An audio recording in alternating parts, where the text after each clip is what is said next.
Hey everybody, it's Dean Jackson. Welcome to World Headquarters here in Winter Haven for the live More Cheese, Less Whiskers podcast, now in video, glorious television. And this week we've got a return guest, Billy Bishop from Top Flight Electric. And you may remember that Billy started his business about 5 years ago now. Yep. Got an SBA loan, built a business plan, did the whole thing, has a thriving business now. And last time we talked about, at the very end, we got to the opportunity within his after unit. And I brought him back so we could pick up there and kind of talk specifically about the after unit. So welcome back, Billy. Thank you for inviting me. Super excited. Yeah. So, it's a really interesting, we haven't talked too much since we did our last podcast episode. And one of the things that we talked about was this real value opportunity in the how many now are we up to 3,000 panels under management if we described the things? Yeah. So we did our we did our first with our go-go client. We did our first email blast the other day, and I believe it was something like 3,800 emails went out. Of that, we had like 300 and something unsubscribed. Right, first time out. But people. I was very pleased with that because that's less than 10%. And we actually out of that, and basically for the nothing cost, we got one person actually emailed us back and said, hey, would you come over and check out this at our house? Right. Exactly. Yeah, and so that's an exciting thing. What's your plan of how often you're going to email people? We're thinking every 2 weeks. Okay. Probably got that's maybe 26 different bulletins a year. We probably got 40 or 50 of them. So actually, we could probably just stay with the same 40 or 50 and just recycle them. So I was curious. So now the one I seem to remember, what stuck to me was that it felt like a list of why you should hire is that what it was? Exactly. Why should you hire a licensed electrician? Okay, great. So when I'm thinking about that, now, if we're going to communicate with those people and take this idea of, elevating the relationship that you have with them, who at the minimum, panels under management, meaning just to kind of unpack that for the people this is the first episode they're hearing, we take this idea of, in our after unit, nurturing a lifetime relationship with your clients, with the people that already know you, like you, and trust you. So you've been in the house.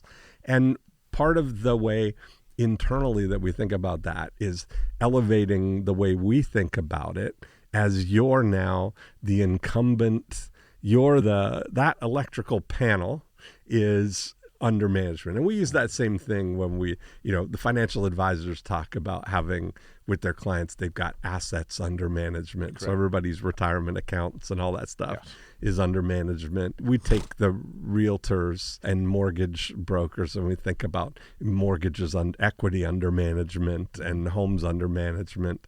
And that kind of elevates the way that you think about it, right?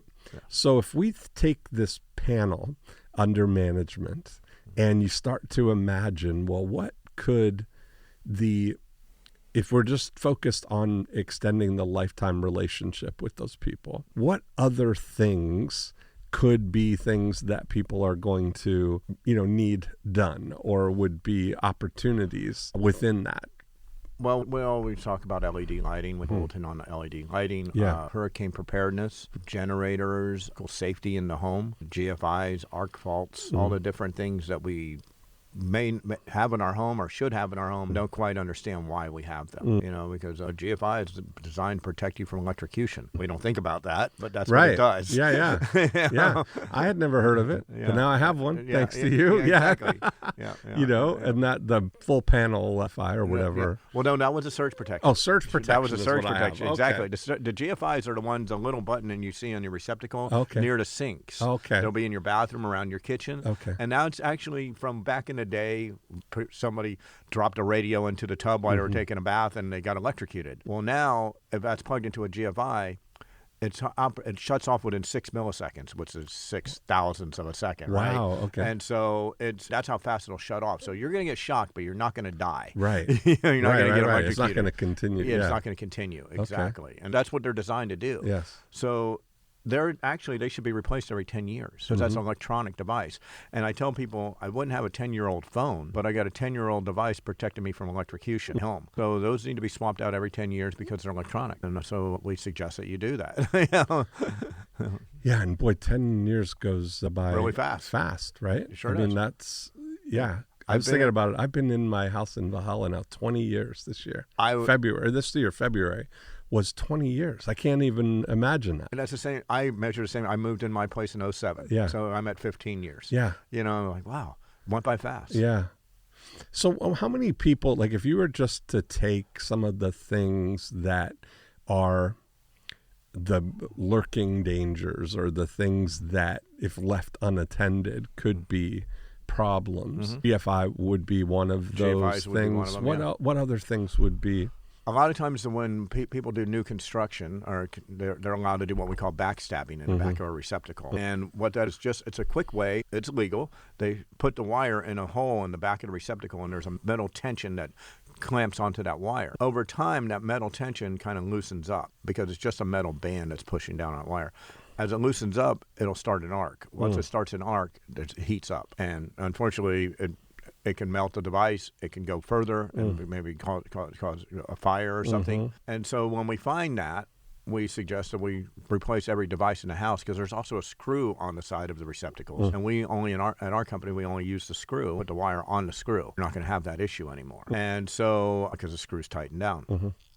So those are suggestions we do. Sometimes we find that because if we go into a home and they pull out the receptacle and see the back's melted, just replace that one receptacle, we didn't do any justice to the person. Because if one's gone, the other ones are right behind. Exactly if they were all done at the same time. The whole house was built that way. Yeah. So we have to talk to them about a whole house redevice. And so this is for the safety of your home. So this is fascinating because that is one thing. Yeah. The GFI is another thing. Yep. What else? What are maybe a couple more? If there's things that are like that are just lurking. Smoke detectors. Smoke detectors are really important to save you from your home. The other thing we have to think about, if there's a garage attached to the home, you want a CO detector also for the carbon monoxide coming out of the car. I had an incident a couple 3 months ago. Went down to dinner downtown Winter Haven, parked my truck. I got the keys in my pocket. I walk out of the truck. We go to dinner, come back. The truck's still idling. Running. Yeah. Okay. I mean, I never you pushed got out the button. And never turned it off. Right. Now, how many times would that happen? That could easily have happened inside my home garage. I got out, forgot, got distracted, picked up some packages or something. And your master bedroom's right above the garage or whatever. And the car's running. Yeah. And so the CO2 is really important inside the garage or things like that. We don't think about that stuff. So the smoke detection, CO2s, all that. I had a great ad idea then that, one of the things that we did, Financial Advisor, we did a book called How Much Is Enough? But the headline on the ad that we did was 3 avoidable surprises that derail even the most cautious retirement plan. And so it's an interesting...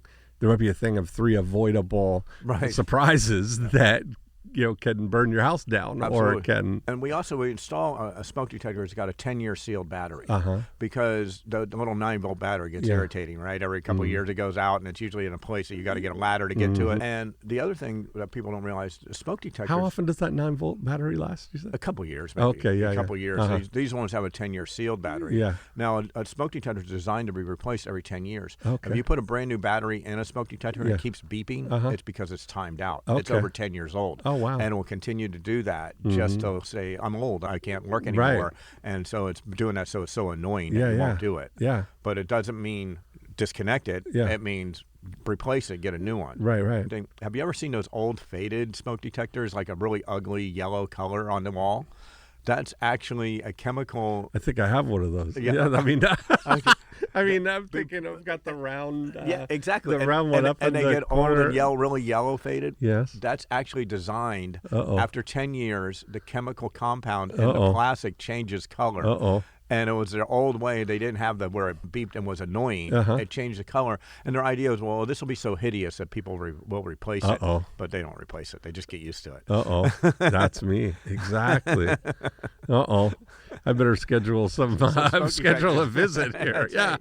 We'll put 10-year sealed batteries in there. And then what happens is the battery's gone and it's beeping at the last end. Time to replace the thing anyway. Boy, I might have a bunch of things lurking in my thing. I need somebody to take a panels under management approach here. Top Flight Electric. Keep me on top of these things. But those are the kind of things where I think generally people want to maintain things. They want to do what the right thing is.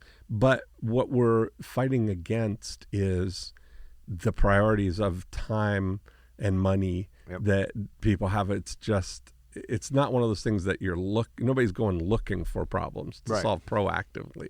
No, it's true. Everybody's waiting for something to react to. Yeah, to react to, And I think there's a pretty interesting opportunity there when you kind of take that panels under management approach where you're now elevating the relationship to a fiduciary, to where you're taking on the responsibility kind of their panel to make sure that nothing on your watch is going to go wrong.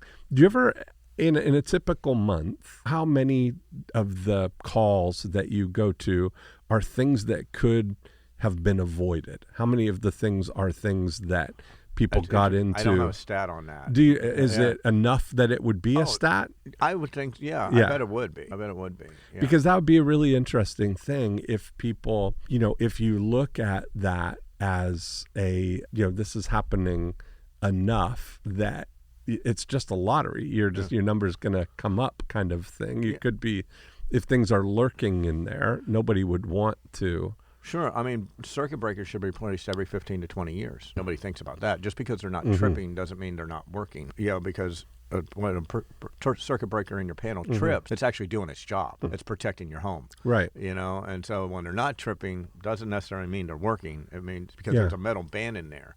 And when a metal band's pulled tight over 10 or 15 years, actually 15 to 20, then it's stretched. But how does that, so I'm looking for these opportunities here to think about can you recall in recent memory something that you went out and it was a problem because they didn't catch something early enough, or that the breakers would be an example. Okay. So we have one breaker's tripping and giving problems, or heated up, and because it didn't trip. And then we go out there because this one circuit is bad. So, this circuit's going to my... Oh, we got a bad circuit. My microwave. It trips all the time, or heated up and whatever. So we're going out there, we're looking at this one circuit, but the reality is the whole panel's 30 years old. Breakers should be replaced every 15 to 20 years. And that's because that metal band in there is pulled tight and it's stretched. Yes. And it's not doing its job. That metal band is what gives the ability for the breaker to trip. So if it's not tripping, it's not protecting your home. Start talking to them about, when this breaker was put in here, all the breakers were put in here, all about the same age. We need to talk about replacing all of these. We call it a panel refurbishment. Get tune-up for your panel. Right, yeah. And so now all the breakers come out. We put brand new breakers in. We tighten up all the wires inside the panel. And what it also saves is that if that breaker were to go bad and you keep resetting it, or it just heats up and doesn't trip, it heats up to a point that it damages your bus bar, a burn mark on your bus bar. So all the breakers are tied inside your panel. If that happens, now you're talking about a panel replacement, not just breaker replacement. So now you just up the ticket. What would be the price, say, of a panel refurbishment compared to replacement? Panel refurbishment is somewhere around $2,000. Panel replacements probably $3,500. Right. So do you offer financing? Like, do you have things where people can do aftercare or what? We have 12 months, same as cash financing, or I think 9.9% at 96 months or something like that. Right. Okay, and that's just instantly available for people. They don't. And so is that ever? Because I think about what would be standing in the way of somebody doing all the right things for their we'll get panel. pushback. You get pushback around Christmas time because they're going, well, I've got to pay for all these Christmas presents. Well, we can give you 12 months, same as cash. We can get this done today, and you can pay that after you pay your Christmas bills because you've got 12 months to pay it.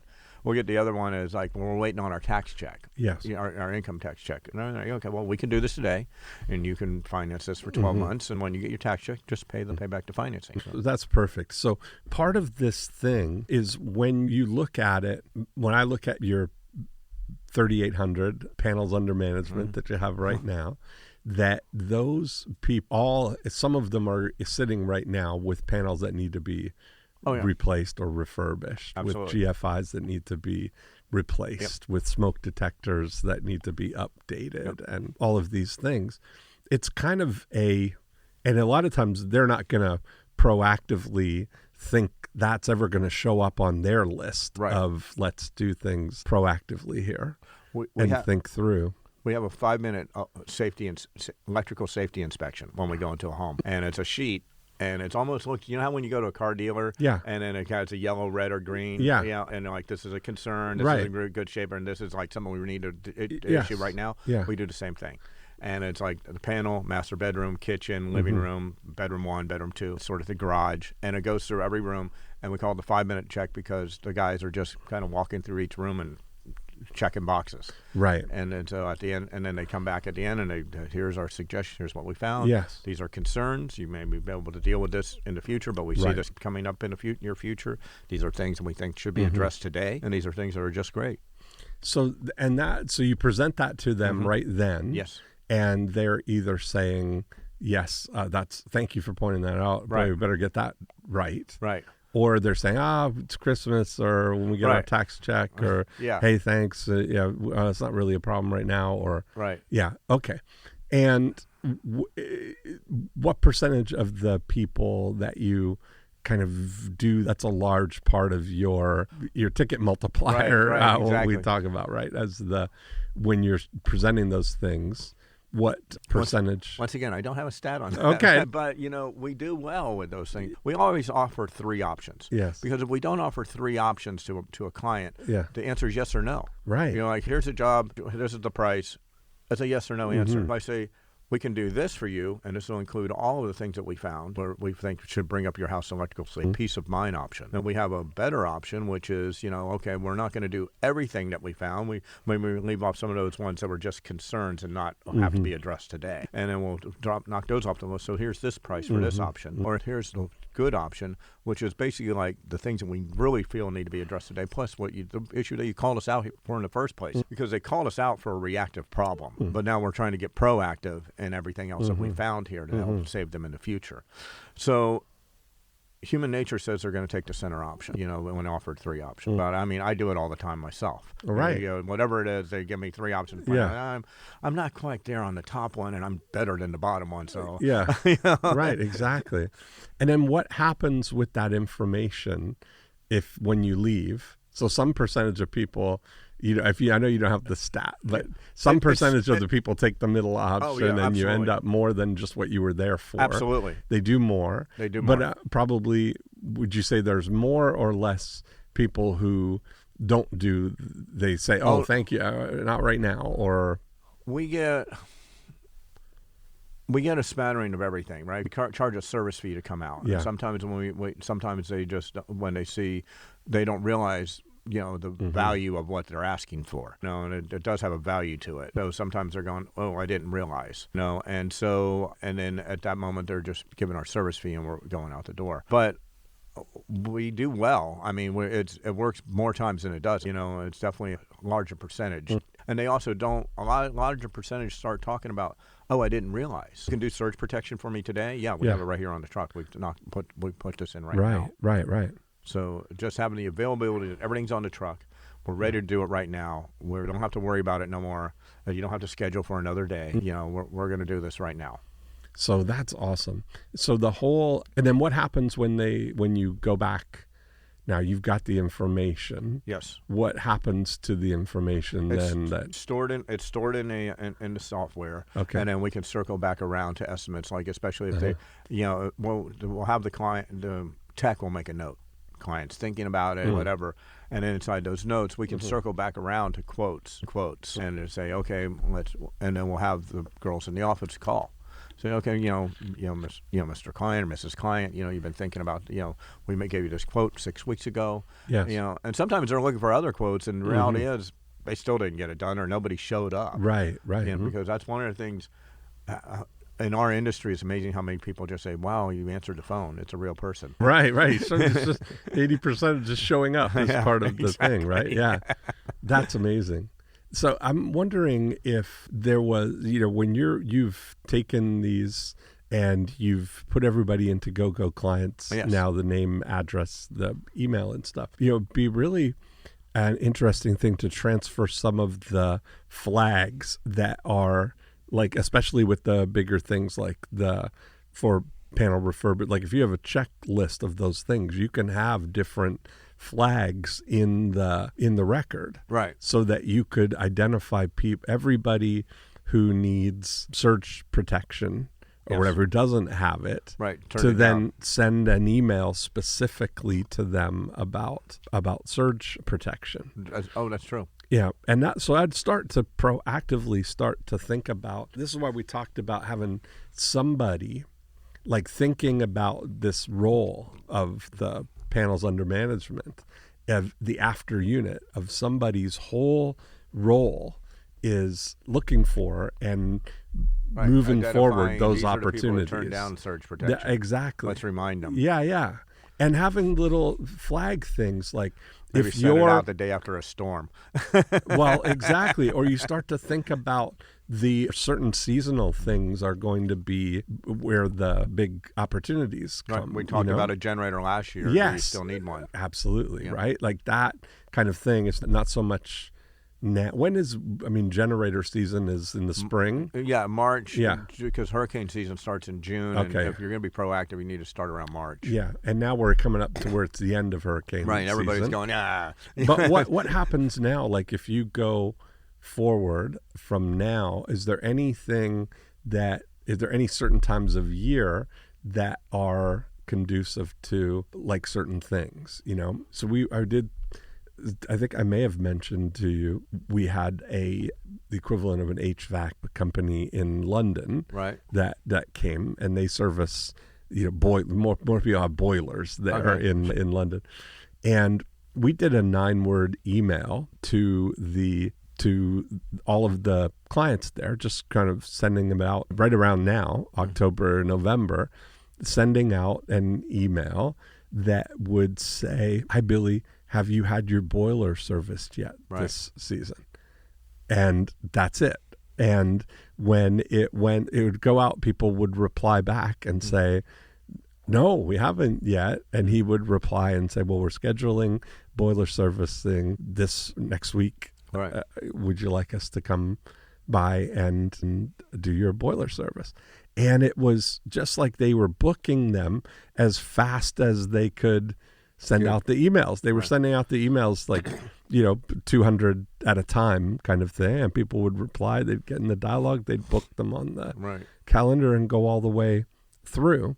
And so if I think about what would be something that we could do between now and the end of the year, like if you think about what's coming up is Christmas lights and that sort of stuff. Yeah, like that, Christmas trees and lights are going to be on all the time. That's potentially, what would that be, the GFI thing? Or GFIs or surge protectors? Yeah. Usually what happens during Christmas season, people plug in their lights and then outside it'll rain, and it's a GFI on the outside of the home also, not just inside the home.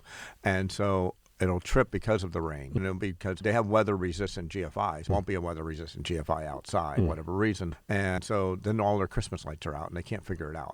They don't know why they're out. Happened, when it rained last night. And, so we get that call every year. So part of the thing what I was going to mention was with the list that you have, all the panels under management, 3,800. Have you exported them to create a Google Map layer yet? No. Did I tell you about that? Or the idea of you can take that data, name, address, and you can import it into Google Maps and create a custom map layer that will drop a pin on all the panels under management that you have. So visually you could see where everybody is, how far flung you are, how concentrated you are.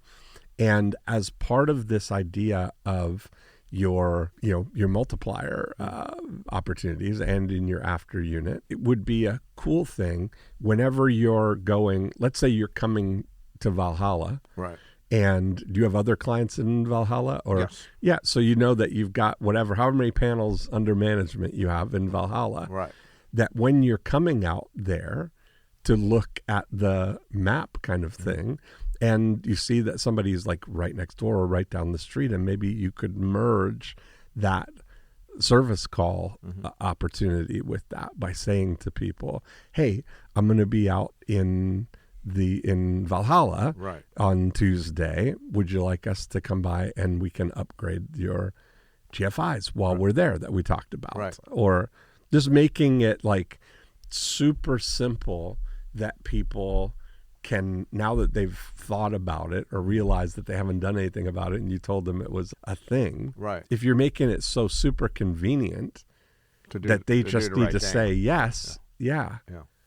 I think that might be, you start looking for all of those things. If you presented 10 people with that option, that some number of them would say yes. And it's about educating the clients that, nothing's forever, including even electrical systems. Even though it's wires, they get old and insulation cracks and things like that. So, if your home is over 50 years old and the wiring should actually be talked about being replaced. So, and just getting the client to understand that all this stuff's not forever. It's a life, and that lifetime it needs to be replaced. And if you don't do preventative maintenance on your car, think about if you didn't do an oil change for 50,000 miles. Your car's not going to last 200,000 miles. Right. Yeah.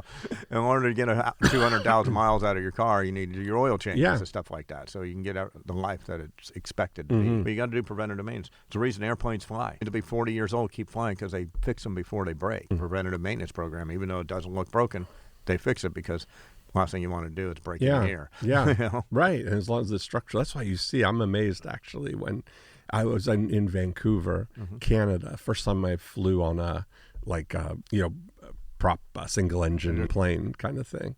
And that was that plane was old. I mean, but from the 60s old, like that. Yeah. But you could tell, I mean, they're refurbished and stuff. Yeah, and they've got a schedule, a maintenance schedule. Yeah. And they keep up with it. And even if they inspect it, if there's anything at all that even looks remotely wrong, that's replaced. It was a pontoon. Oh, I was going to ask you, it was a seaplane. It was it might have been a beaver. Those are great. Yeah, that's the word. That was exactly right, a beaver. But something. I mean, it looked like a tin can, when you even closing the doors. And those are great old gold airplanes. Wow. De Havilland's. That's a Canadian company. Well, there you go. No wonder. So I wonder about that, like looking at doing some projections and calculations and wondering what the potential under management is right there in front of you.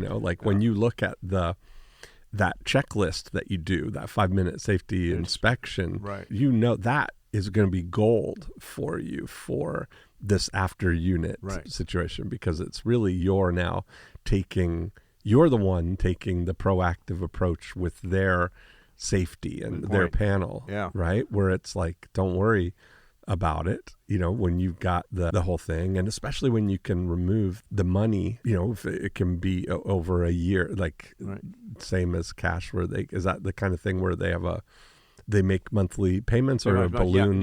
It's a third-party finance company. Okay. And so they do the financing through them. Yes. And then the finance company gives us our money. Okay. And is it one of those things where, like the way furniture is sold or whatever, no payments, no interest for a year? Right. Yeah. Yep. And then at the year you have to make the balloon payment of the thing. Yeah. Or you can make monthly payments. You make monthly payments except the high interest rate. Yeah. Of course, it's free, same as cash for the first 12 months, and it's some 15 to 29% or something, depending on your credit rating, where it's going to fall. Or but that's just one of the plans. There's a couple different options of financing. Like I said, you could also choose a 9.99% at 96 months, and it'll just be that's the payment. Of course, you can pay it off early too, just like any other else. I wonder, has anybody ever done anything like the, panels as a service kind of thing, where somebody will, if you just take like the cost of how long, like if you take from the beginning, you did a full rewiring, did the whole thing, you were saying that might cost the house or the panel itself? The panel itself. How much that might That's cost? Probably $3,500 or so. $3,500 for a full panel thing. And then that, then you're going to, what are you going to have to do in the first, if we take that, this is a good thing actually. If we start from perfect, like if your house is already done, you could rewire the thing for $3,500 basically. We would swap the panel out. Okay. We could get new bus bars, new breakers, new main breaker, the new casing for the panel, and then you would just rewire all that. Yeah. And so for $3,500 you could replace you'd have a brand new basically. Roughly. Depending on situations, of course, that's just a ballpark. And so from perfect, then, if you got everything is done, because you then upgrade, you'd have the right GFIs, you'd have the right, the surge protector, everything like that. On a path from day one, when would be the first thing that if I were a responsible adult managing this panel for optimum safety and for keeping it functioning and safe for the life of it? What's a panel's actually 10 good years? For 15 to 20. 15 to 20 years. Yeah, exactly, and that's where the breakers are. But nobody does it, right? Think about it. You've been in your home for 20 years. Yeah. You've never replaced your breakers. Right. So for a fact those breakers need to be replaced. Yeah. So many people, their home was built. Home was built in the 1990s, definitely over 20 years old. And that's one thing. As we walk up to a home, we can see when it was built. And chances are no one's done any maintenance like that. But once it's done, then it's good for another 15, 20 years. Yeah. In fact, we warranty all our panels for 10 years. Yes. And so I wonder, has anybody ever thought to do a,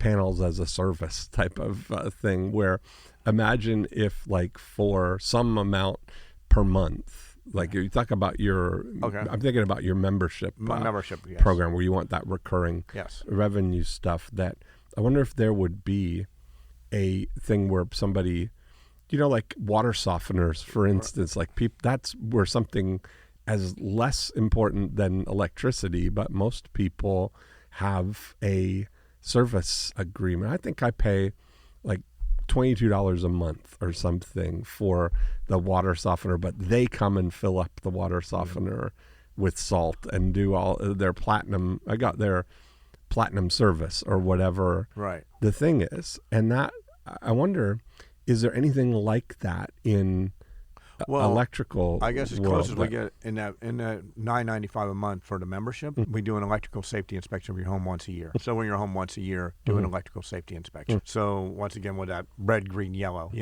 and we're going along and saying, okay, well, this was a concern last year, but now it's gone past concern. You really need to address this. Those sort of things. So, but I'm wondering, so rather than you're going to do the red, green, yellow, and then somebody's got to, do the stuff. If you're talking about that, you walk into a house, there's whatever's 90% of the time, whatever they need is going to be less than $3,500. Right. If it, right. I mean, $3,500 would solve the whole thing, the whole break, completely. Yeah. And you wouldn't have any of the things, and all those red, yellow, green things that you're talking about might. Well, it'd be different areas, because if we go into a bedroom, and we look at receptacles, so there's different parts to the electrical system. Yeah. So the panel's just one part. It's the heartbeat. Yeah. That's the main part of the house. Yeah. But there's so many there's the devices that we talked about that if they were backstabbed, we need to talk about replacing those.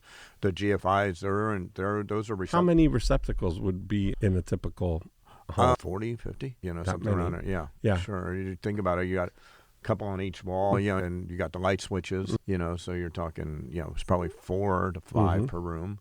And replacing all of those would be, how much would that cost to do? Those are a couple $1,000. Yeah. By the time you're done with them. So we're up maybe $5,000. If to have. Is there anything another component or another section? If no one's done any maintenance at a house in 30 years, it's not uncommon to see a $6,000 or $8,000 ticket, because think about it, nobody's done any preventative maintenance for 30 years. Yeah, right. Of course it's going to be that much. Yeah. You'd have that much in your car maintenance or more. Definitely more. Yeah. So it's the same thing, just people don't have the mindset of that. Because as far as they're concerned, if it's not broke, why fix it? But I wonder if it's the same way. I wonder if somebody's never offered it to them. Right. Like I look at my HVAC stuff, it feels like I'm constantly replacing, like it seems like I'm on a cycle with my air conditioning units and all the different, the air handlers, and if one thing's not gone, then it's something else. Because I've got two units at the office, I've got one at the house, and so they're constantly, it's true. going through it's stuff. a mindset of getting in preventative maintenance. Yeah. Instead of waiting for it to break. Yeah. Because here's the scary part. Electricity does one of two things when it goes bad. It either just stops working or it gets very hot. Yeah, and the hot is the dangerous. Exactly right. And so you don't want to wait till that moment. Yeah. You don't want to roll the dice to see if you're the lucky one that just stopped working. How often is it something that would be that starts a fire or does a dangerous we see it all the time. thing? All the time is how much, like... Yeah, we see the burn marks all the time. Yeah, and all the time means... Once a year, once a month, once a week. We see it? I do 60 calls a week, 50 to 60 calls a week. We see it every week. Every week we see something on the cusp. Yeah, exactly. There'll be a melted device. Yes. Or something, or a bus bar with bad burn marks on it. It showed that at one time it got very hot. Yeah. We see it. That might be a really, and would people, the burn marks on the thing, if people can... Is there something that I could do just as my own internal, inspection on something? Because I'm thinking about for your weekly emails. Yeah, or your biweekly emails or whatever. There's something we want to make people aware of the danger, but at the same time, I don't want to scare them. Right. I don't want them to make fearful that they're not sleeping safely in their home. But maybe they need to be scared. They should be. No, but that's the interesting thing. Somebody said that on. I think it was Joe Rogan on his podcast. He said, people don't want to be anxious or have anxiety or feel stress. Right. And he said, well, stress and anxiety is how the rent gets paid. No, it's right? true. He said it's that's the thing that kicks somebody into action to do something because they know that the rent is due. Because if not, they're going to be homeless. Exactly. And he said all of the, we take pills to avoid that feeling of stress and anxiety. Yeah. And then you get the electrics getting shut off, and you're like, oh, whatever. And that's it. And he said if our ancestors, our caveman ancestors, had access to the pharmaceuticals that we do now to stop stress, we wouldn't exist. That we would not exist. And the last thought in the last caveman's mind would be, wow, that lion is right there. I wonder if he could get over here before. Yeah. And that lion looks like he might attack me. I mean, just hey, man, rather than without the anxiety, the stress of seeing that lion would make you run. No, absolutely. And maybe there's something to that. I think there's a role of, it was really, I think about Joey Osborne, my client that founded Mosquito Authority. One of the drivers for him was seeing on Good Morning America or one of those shows, they had a lady on there, young girl, who lost her baby, less than a year-old baby, was bitten by a mosquito, got West Nile, and died. Wow. And she was telling the story, and she was crying that, nobody told her that a mosquito could kill her baby. Right. And Joey thought in his mind, he's like, well, I could be that guy. People need to know that mosquitoes are dangerous. That mosquitoes are dangerous. And that was what we did. We literally turned we raised it to not just a nuisance, that the mosquitoes are a nuisance and a pain in the butt, but that they're actually a physical danger to you. And we did our control postcard looked like it was a public notice type of thing. We'd put Stone Mountain, Georgia, and then if you or someone has been bitten by a mosquito in the last 30 days, read this. And we went on to talk about the CDC had issued the advisory for West Nile virus and Zika, and that Mosquito Authority is offering a free mosquito treatment for Stone Mountain residents. And that's the control, because we immediately moved it to something that was a vital thing, And I think that every time, if you're going, like every week, you're seeing things that could have been away prevented. From. Yeah. How often do you see something that ends up causing more damage than just that it burned up the... That's a little less, but I mean, but it does. Yeah. Yeah. But how often would that come up in your... I would guess probably once a month, sort of thing. So once a month, somebody's had real, like, physical damage. Oh, yeah. I mean, it's a lot, sometimes it actually turns out to be a fire that was caused by electrical. Yes.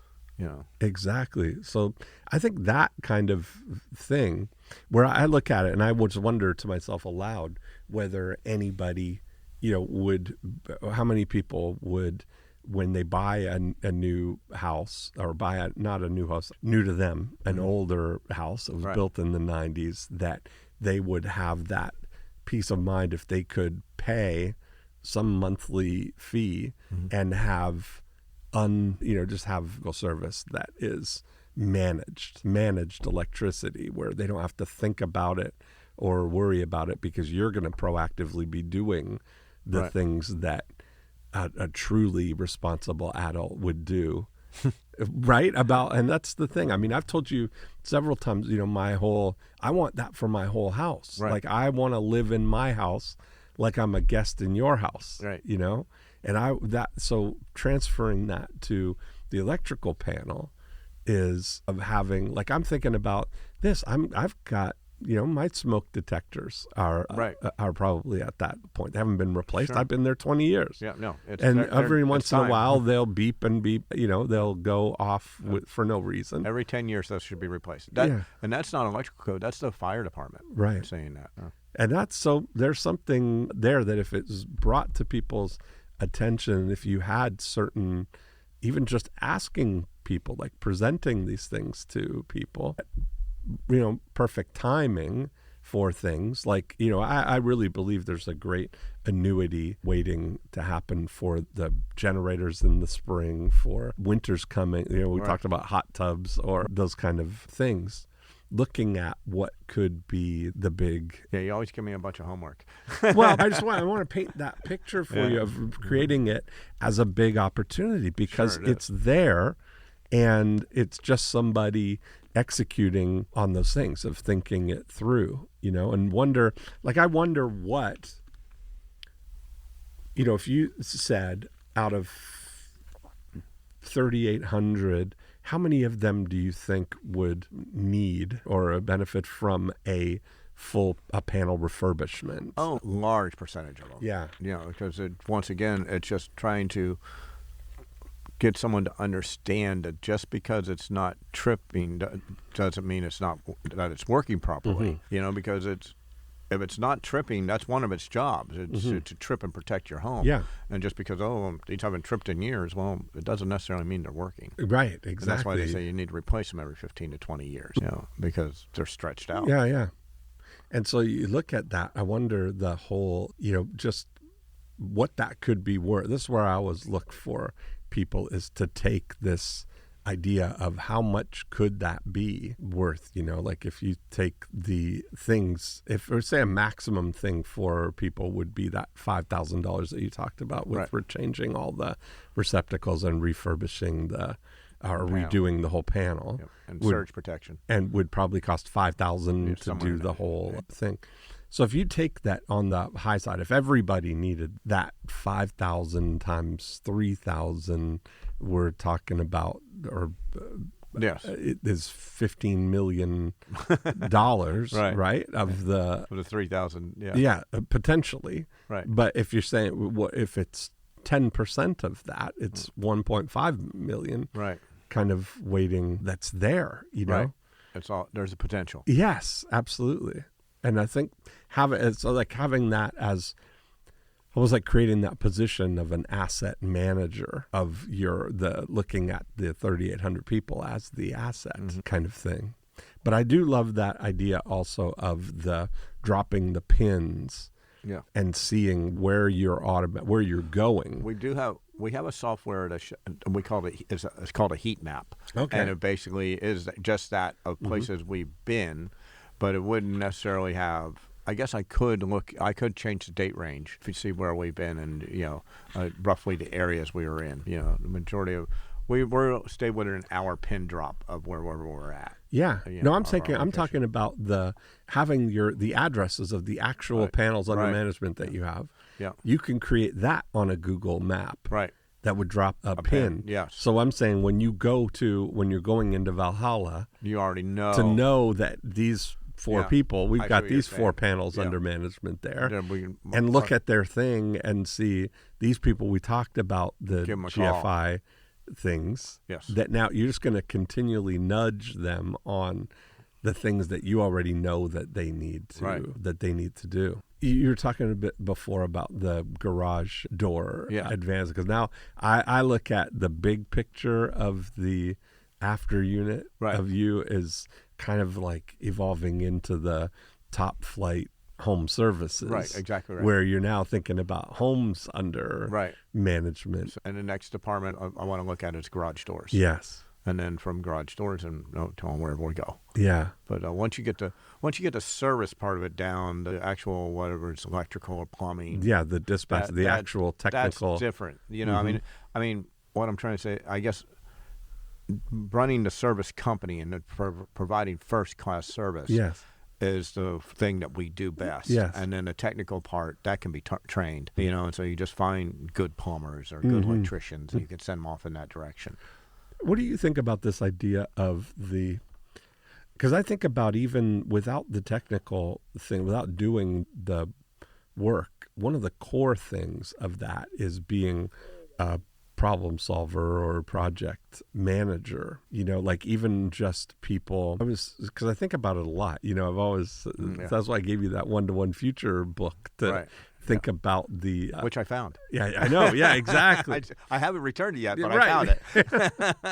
That idea of, thinking about how could you be an advocate for everybody in that home there, and you've got, like you said, kind of the infrastructure of a service business that you got capacity for people to call in. And I was thinking about things that could be just managed for people, like any of the household things, like even if you're not doing the work of managing. If something is a problem, that to have somebody say, okay, I'll, like being a fixer almost for something for a fee, without having to have the technicians that actually do it, but to have somebody who manages the process of it. I see what you're saying, yes. You need to get this almost done. Like a concierge. Exactly like a concierge. That's what I'm wondering, because that would solve, rather than having, like everybody's kind of going to these membership things where, the HVAC guys are trying to get you to do that. The plumbers are doing the same thing, electrical, but you've got to assemble your own kind of overriding thing around it. Or your one-stop shop sort of thing. Absolutely, because that's really what the essence of what you're really providing is the managing the problem for people, right? That I would love is to have. That's why I say it about, I want to live in my house like I'm a guest in your house. Even if you're not the one that provides all of those services, I essentially have that with Lillian, in terms of that anything that needs to be done at the house, Lillian organizes the whole thing, and she'll meet them there and do the stuff, and I'm not getting involved in the process. That's how I know about the water softener thing. We had a problem with our water softener. Right. And so everything, she manages that whole project. I don't imagine that there's a great, gateway opportunity there with the 3,800 people that you already have, to kind of just extend that. If you can reflexively get them thinking about anything that needs to be done with the house, we call top flight. Right. That's my go-to situation, right? Yeah. And that's, I wonder, that seems like a pretty No, I like that idea. easy to manage type of thing where Yeah. you wouldn't need like a skilled technician. You need a detail-oriented, I've been thinking about it under this banner of perfectionist for hire. That if you want somebody who's like a stickler for a fact finder who likes to get the, get quotes, get things, present you with here's the options. Right. And you say, okay, yeah, let's do that one. And then she'll organize for them to come out and meet them there. And the whole thing is done without any impact on your time or thought of energy. It seems like there's a lot of opportunity there. Yeah, because it's really down to people want service, right? That's what I mean. That's what we're called. Our core values. For first-class home service, we just happen to be great electricians. Yeah. The electrician part is secondary to the first-class home service. Right. And so it's the same thing whether we go garage doors, plumbers, home, whatever it might be. Yeah. We're first-class home service. And I think about all that stuff too. So many things there's unskilled things that you don't need a technical skill as much as just able hands to do certain stuff. Like when you look at things that people constantly need, pressure washing, soft washing, all the things that go with the house. There's a guy I know on Facebook who's started a company. I think he's calling it the Mounting Man, and all he does is mount things. Like they'll mount like pictures or TVs or mostly electronic things, TVs, sound bars. Attaches them to the wall. And that's exactly it. That's all they do. And he's built this up to like a pretty thriving local business with an eye to franchising this or opening up other areas. But he's been pretty transparent in the way that he's gone through showing the moves or whatever, but it shows you that people are just, they want all of these things. And he's got a line item on this thing, just handyman services. Once they're there, people might want other things done that they've been able to just do or handle for them as well. I got probably 8 or 10 framed pictures in my office. There you need a mounting man. They're lined up on the floor. I've been wanting to get them on the wall. Just don't have the time. That's funny. Marshall Wayne. That's the guy. Marshall, we need you to give a call over here. We got some pictures that need mounting. Come over to Top Flight Electric. Yeah. Top Flight Home Services. That's right. See, there we go. Now we're getting somewhere. I just think that I would love to see that as a big opportunity. I want to talk about your membership program too, because last time we talked a little bit about that, and I kind of proposed that perhaps the $9.99 a month is stopping you from selling more. Well, we're still doing the $9.95 from a month. getting I'm trying to figure it out from the benefit of it. Right. I'm trying to figure out.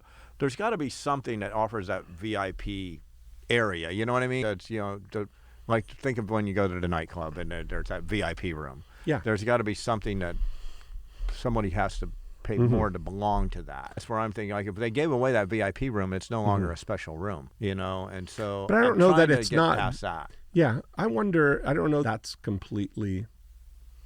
Like I think when the owner kind of thing or whatever, you're in that. I don't know that it's exactly that because it's not.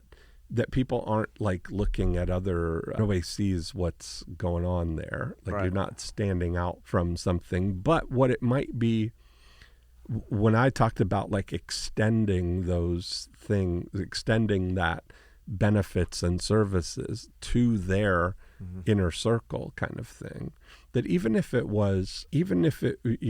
service call thing was for emergency, that you waive the emergency service call thing, whereas it's a problem that definitely needs to get fixed, that the no service call charge for that, but that it was extendable to their inner circle so that whenever anybody has an electrical problem, they get the chance to be a hero.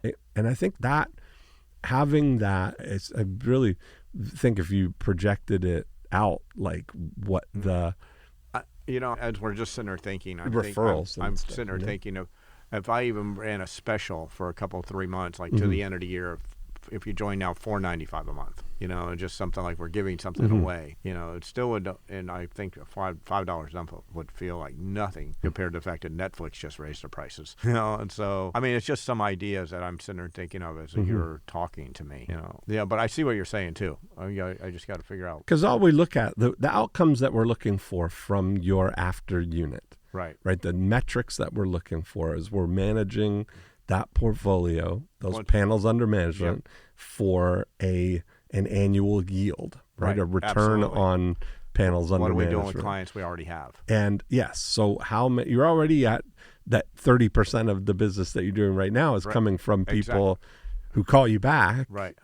And I think there's a bigger opportunity for that for referrals as well. And I don't know that you measure that or are aware of how that's happening. But if somebody's using their golden ticket or their get out of jail free card in a way that if somebody's got a problem, who they're going to tell their inner circle is going to know about it first. Right.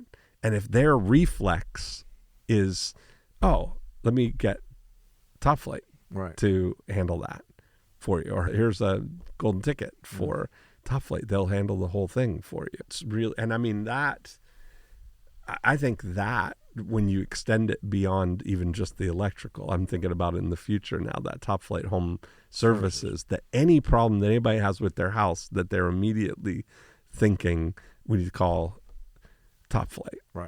Or I can get you in with Top Flight. That's because they're in that situation. Do you have a sense of what percentage of people that you present the membership thing to take it? Are you still down in the 10? No, it's very low. It's very low. I think we sold 2 in the last 2 weeks. Now we've done 50 to 60 calls. So we've probably done 2 out of 100. 100, so it's 2%. It's not working, Billy. It's not working, I want to, that's what did Mr. Wonderful say? We need to take that dog out to the back behind the barn and shoot it.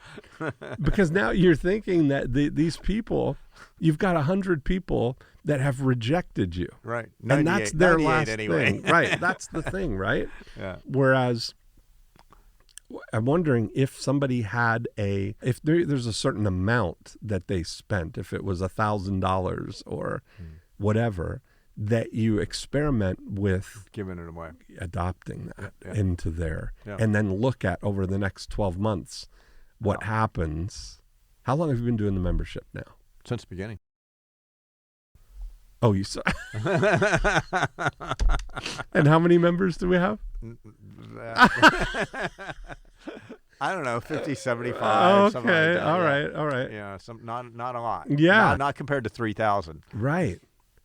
And I just think, man, Billy, this whole, if you think about where that could be, and if you just start treating people like they are VIPs rather than they've rejected it, and now you're telling them essentially, okay, well, you're just like everybody else now. You're going to pay a service fee. You're going to, because the things that you're proposing as to why they want to join the membership program, they're in the point where they're thinking, well, I haven't needed an electrician in 7 years. 7 years. Yeah. So I'm going to take my chance. It's like even the people that buy the service warranties on things at Best Buy. Right. Even then, the ones who take it are begrudgingly taking it. Sure. They're taking it like, but it's just such I think it's an opportunity to just cordon off and start treating relook at that. people just as an experiment. Yeah, I could only go up, right? You can only go up. I don't know that we are not. Yeah, I think that's a cool thing, because I think that if you look at this, if we take a third, let's take 25% of them and 1,000 or whatever of the nearly 4,000 that you have. Right. Is what would it be like if you took, let's say, your top 1,000, the ones who have spent the most money with you, and you looked at that, and then over the course of the next 12 months, look at what would happen if you did, you treated them like VIPs. How many of them are going to have a conversation with somebody in their inner circle who had an electrical emergency, or had some problem or some irritation or something like that? And it just feels like, wow, there's a big thing here. Especially even so much just about when you're in front of people, like you just sent your first email to everyone, and you had somebody call somebody called up and said, oh, we need to get this done or whatever. Yeah. So, you look at that and multiply that over the course of a year, even if that happens only at the rate of 1 every time you send out the email. Yeah, when our average ticket's $1,000. Yeah. Yeah. And so, we can look at and think about what will be your super signature on those emails that, whenever you're ready or whenever you need, here's the things that we can do for you. If you're kind of proposing things for people that they can click on. I was just in Miami with Taki Moore. He's a coach. He's got a coach training program. I was speaking at his event in Miami this weekend, but he uses this super signature idea of putting at the bottom of every email here are the options for how we can help you, basically. And his testimony, his quote on the thing in our Facebook group was, the super signature is like finding $5,000 in your pocket 3 times a week. Because every time you send it out, people take you up on one of the offers, and he's emailing people 3 times a week, So I think there's so much opportunity there. Yeah. I'm going to keep being an advocate for it for you. Okay. Well, and thank you. We'll bring you back periodically. Better numbers next time. Well, it'd be fun to observe, right? To see, because I think anybody listening who's got an after unit opportunity, just really looking at it and quantifying what it could be. But I think it could add an extra $1 million to your business. Yeah, that'd be nice. Just in that part. Sure. Yeah. Always fun, Billy. Thank you so much. It was a good time. Awesome. Thanks. Thank you.